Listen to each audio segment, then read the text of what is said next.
Hey, power people. Welcome to Renewable Rides. I'm Gareth Evans. And I'm Dan Roberts.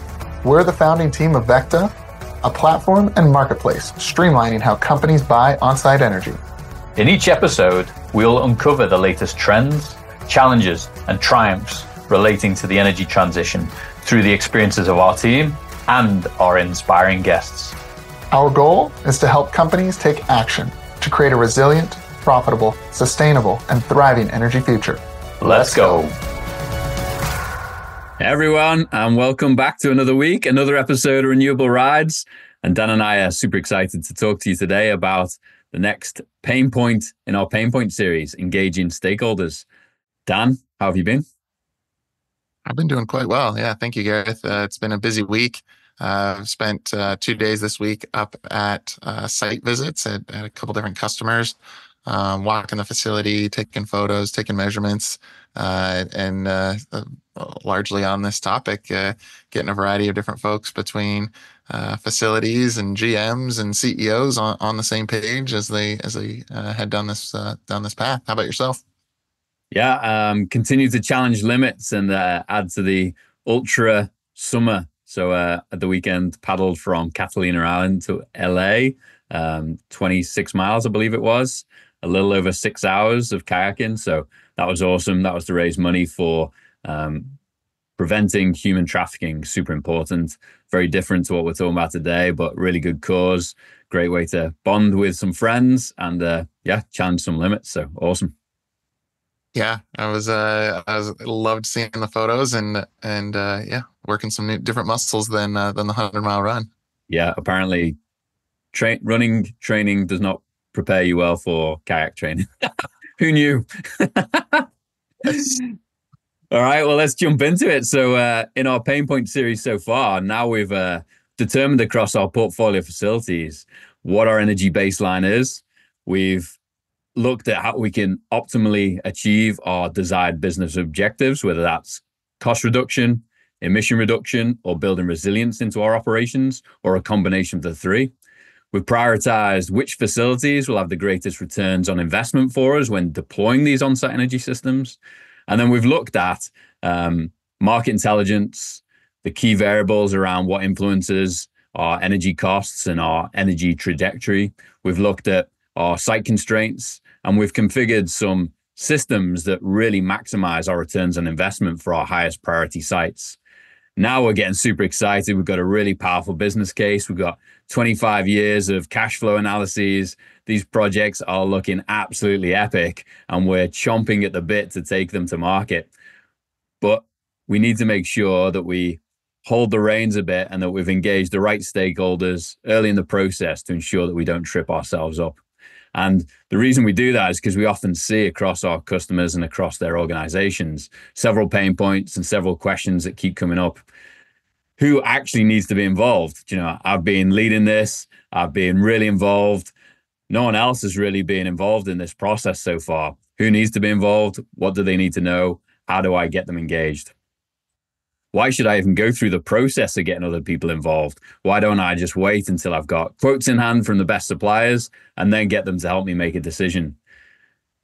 I know this is the right thing to do, and I'm super excited about deploying this project, but suddenly I've taken it to one of the other operational teams and they've badmouthed it or they've rejected it for a reason I never even considered. How could I have prevented this is another big question. There's several more that I think stand out. I have data spread absolutely everywhere. I've got it in spreadsheets, PowerPoints, Word documents, SharePoint sites, text messages. How do I actually make sense of all this? And how do I even communicate what I've been doing to these key stakeholders? This is a really big one that we hear quite often. And I'm in a sustainability role, and I actually don't have my own budget. So I'm in an influential role. How do I actually compete for capital against my peers who do this all day, every day? I need to justify why this makes sense and not just compete on sustainability metrics. I need to really show the commercial value. And then lastly, I have the most perfect project and I've been working on it for the last 12 months. I just took it to our CEO for approval and he sent me away to do a whole lot more work than I never even thought of considering. So these are all reasons that hold up projects, slow them down, mean they don't come to fruition, and they are pain points that we see often. And Dan, why is it important that we should engage stakeholders early and often in this process? Yeah, it's often overlooked, but arguably the most important point. And just to clarify, when we talk about engaging stakeholders, we're largely talking about engaging internal stakeholders, Right. Across finance, operations and facilities, sustainability, procurement, legal, capital allocation committees, even all the way up to the boards of directors in some cases. And so why is it important to align internally before going and engaging the supply market? Well, there's an NREL study, National Renewable Energy Laboratory microgrid study that we often reference, that found that on average 43% of a microgrid or behind the meter project costs are soft costs. And one of the greatest areas of those soft costs is in the project procurement and scope alignment phases. So that, along with the fact that indecision and ongoing realignment and change requests with suppliers are one of the primary culprits of dragging out procurement and increasing costs, and clearly articulating what you want and the time frame in which you expect to proceed and make a decision and ultimately build this project will yield a lower cost of sale for the suppliers, and therefore more cost competitive bids, lower costs for you, greater long-term value of the project. And it also ensures that when you get quotes from the suppliers, that they're all proposing the solution that you want, that you're able to select the best based on merit, experience, terms, price, and not get stuck in weeks or months, or in some cases years we've seen, trying to compare apples to oranges to bananas. You really have a true comparison that you can look across the different proposals. The other thing that, to your point before, of I have data in so many different places, one of the things that we really advocate for, and part of the value of the VECKTA platform is really being a central source of truth, both across a project and all the different components of a project, but also across the portfolio. And so, if you're running one procurement process for one project, that's a pretty tall order. If you're running 5 in parallel, that can be overwhelming for most. However, with technology, to have data rooms, to have all of the different information that all of these stakeholders that I mentioned will want to have access to, can make those processes run really smoothly. And your diverse stakeholders have different sets of intelligence and data and information that they need to see in order for them to greenlight a project or stop and halt a project and require more information come in. And housing that in a dynamic platform promotes collaboration across this group, and ultimately leads to an efficient procurement process. So Gareth, let's dive into some of these stakeholders. Yeah, so first, finance. Money talks, and very often we need to justify that the project makes commercial sense for it to proceed. And it's really important that we make sure we get finance involved early, because there's some critical decisions. Like, do we want to actually self-finance this system and maximize the incentives and the tax benefits ourselves? Or do we want someone else to put up the capital and this just adjust our operational costs? Do we want to trade one utility bill for another? Do we want to put up our own capital, maximize incentives and trade-offs? Do we have a tax burden that we want to take advantage of?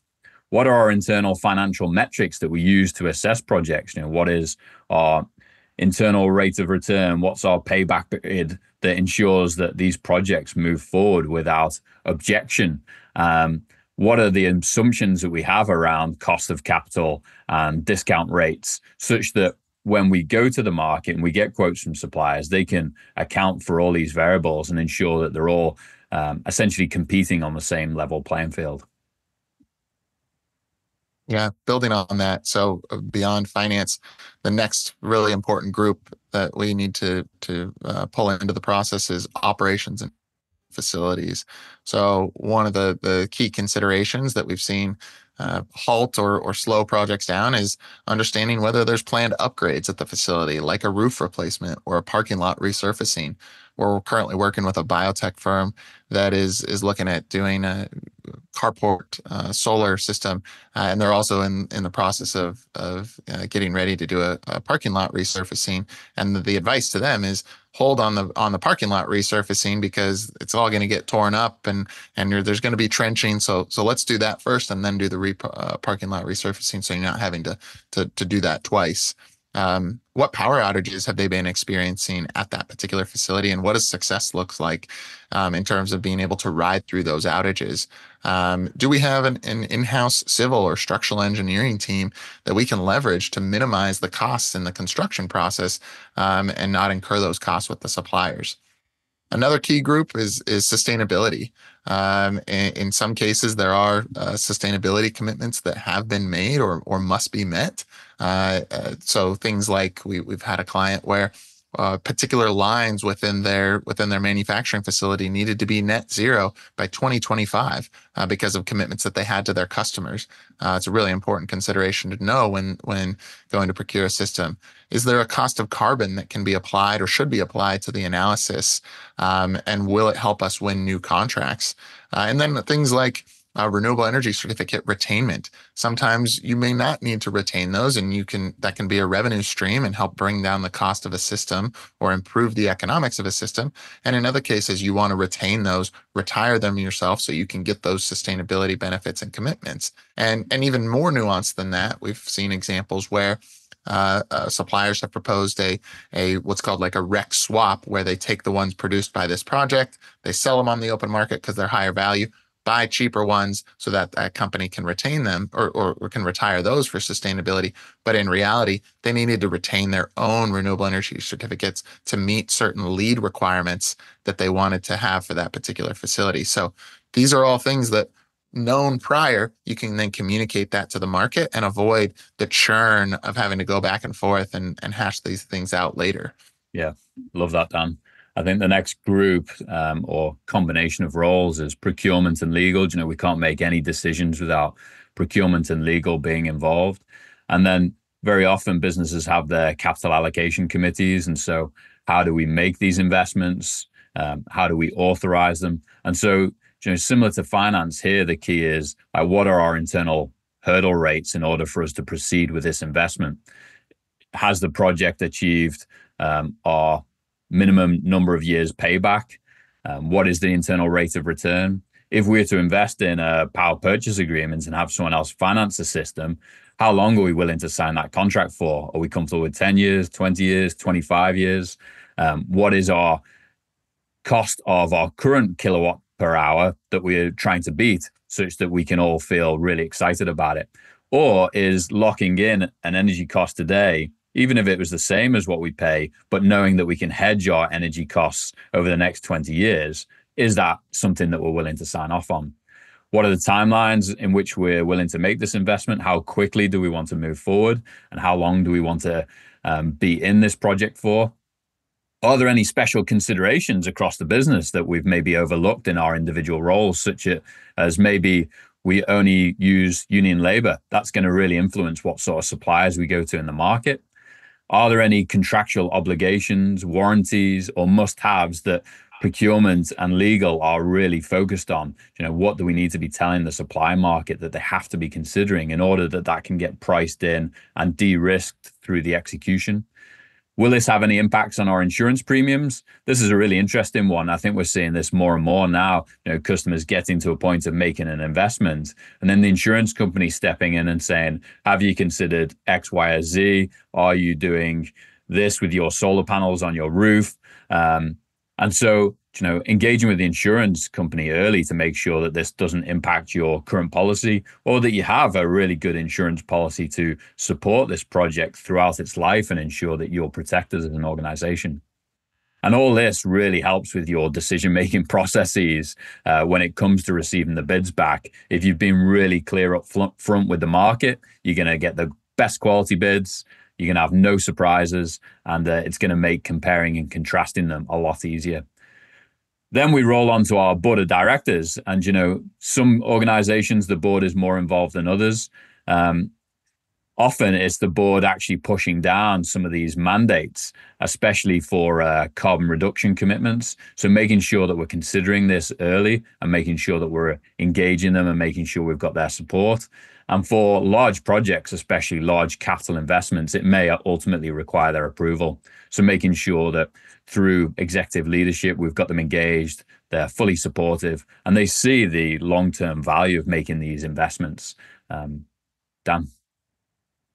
Yeah, we'll close out with a couple examples that just demonstrate how having these considerations and these conversations ahead of time can really streamline the process. Cold storage customer of ours ended up having a pretty strict requirement of having union labor involved in both the construction as well as the operations and maintenance of the project, and it's injected a few months into the process where the shortlisted suppliers are now having to bring union labor to the table and ensure that that's a part of their build process.